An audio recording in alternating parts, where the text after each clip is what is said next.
បាទសូមជំរាបសួរប្រិមិត្តនៅថ្ងៃនេះផងដែរខ្ញុំបាទមានព័ត៌មានមួយពាក់ព័ន្ធទៅនឹងរាជរដ្ឋាភិបាលកម្ពុជាបានសម្រេចបង្កើតគណៈកម្មការជាតិមួយឡើងដែលដឹកនាំដោយរដ្ឋមន្ត្រីក្រសួងមហាផ្ទៃលោកសសុខាដើម្បីឲ្យផ្ដល់យោបល់លើការដកសញ្ជាតិខ្មែរពីកំណើតបន្ទាប់ពីពលរដ្ឋខ្មែរណាបានប្រព្រឹត្តអំពើល្មើសពាក់ព័ន្ធនឹងអំពើក្បត់ជាតិឬការធ្វើសកម្មភាពដែលនាំឲ្យអន្តរាយដល់អធិបតេយ្យជាតិជាដើមនេះបើតាមអនុក្រឹត្យរបស់រាជរដ្ឋាភិបាលចុះថ្ងៃទី1ខែធ្នូឆ្នាំ2025ហើយត្រូវបានផ្សព្វផ្សាយលើទំព័រ Facebook របស់លោកនាយករដ្ឋមន្ត្រីហ៊ុនម៉ាណែតនៅកាលពីសប្តាហ៍មុននៅក្នុងអនុក្រឹត្យបាននិយាយថាគណៈកម្មការមួយនេះជាយន្តការរបស់រាជរដ្ឋាភិបាល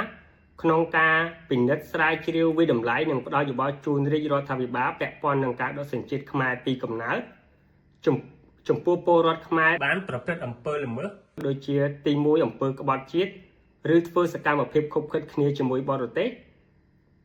ដែលនាំឲ្យអន្តរាយដល់ប្រយោជន៍ស្នូលរបស់ជាតិទី2ការធ្វើសកម្មភាពដែលនាំឲ្យអន្តរាយដល់អធិបតេយ្យជាតិបរមភាពទឹកដីនិងសន្តិសុខ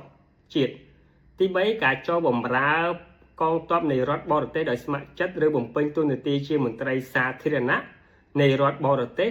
និងមិនព្រមលាឈប់ទោះបីមានបញ្ជាពីរាជរដ្ឋាភិបាលកម្ពុជានិងឬពលរដ្ឋខ្មែរដែលត្រូវបានផ្ដន់ទាទោសពីបទឧក្រិដ្ឋឬបទមជ្ឈិមដែលពាក់ព័ន្ធនឹងការរំលោភបំពានដល់អង្គព្រះមហាក្សត្រការប៉ះពាល់ដល់សន្តិសុខនៃរដ្ឋឬអំពើភេរវកម្ម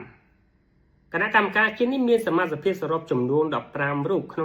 ងនោះរដ្ឋមន្ត្រីក្រសួងមហាផ្ទៃលោកសសុខាជាប្រធាននិងអនុប្រធានចំនួន4រូបមានឋានៈជារដ្ឋលេខាធិការមកពីក្រសួងមហាផ្ទៃក្រសួងយុទ្ធភ័ពក្រសួងការពារជាតិនិងទីស្តីការគណៈរដ្ឋមន្ត្រីក្រោយការប្រកាសបង្កើតគណៈកម្មការនេះឡើងអង្គការឃ្លាំមើលសិទ្ធិមនុស្ស Human Rights Watch បានចេញសេចក្តីថ្លែងការណ៍មួយដោយពិពណ៌នាថាអនុក្រឹត្យថ្មីរបស់រាជរដ្ឋាភិបាលនេះបានអនុញ្ញាតឲ្យមានការដកសញ្ជាតិដោយមិនចាំបាច់មានសារដីកាពីតុលាការការពិនិត្យឡើងវិញឬការប្តឹងឧទ្ធរណ៍ប្រឆាំងការដកសញ្ជាតិនេះ Human Rights Watch បានអះអាងថាផ្អែកតាមអនុក្រឹត្យថ្មីការផ្តន្ទាទោសព្រមទាំងមិនបានកំណត់ដកហូតសញ្ជាតិរបស់នរណាម្នាក់នោះទេប៉ុន្តែផ្ទុយទៅវិញគណៈកម្មការដែលទើបបង្កើតថ្មីនេះដែលមានមន្ត្រីរដ្ឋាភិបាលជាច្រើនរូបនិងដឹកនាំដោយរដ្ឋមន្ត្រីក្រសួងមហាផ្ទៃនឹងធ្វើការប្រមូល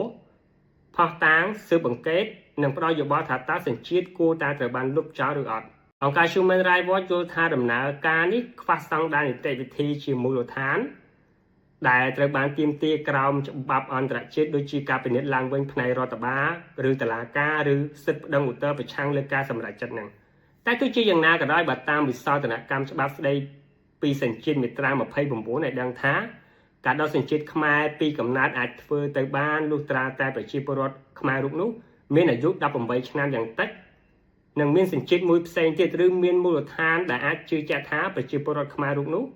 អាចទទួលបានសញ្ជាតិផ្សេងទៀតឬទទួលបានការគាំពៀពីរដ្ឋបរទេសសូមអរគុណ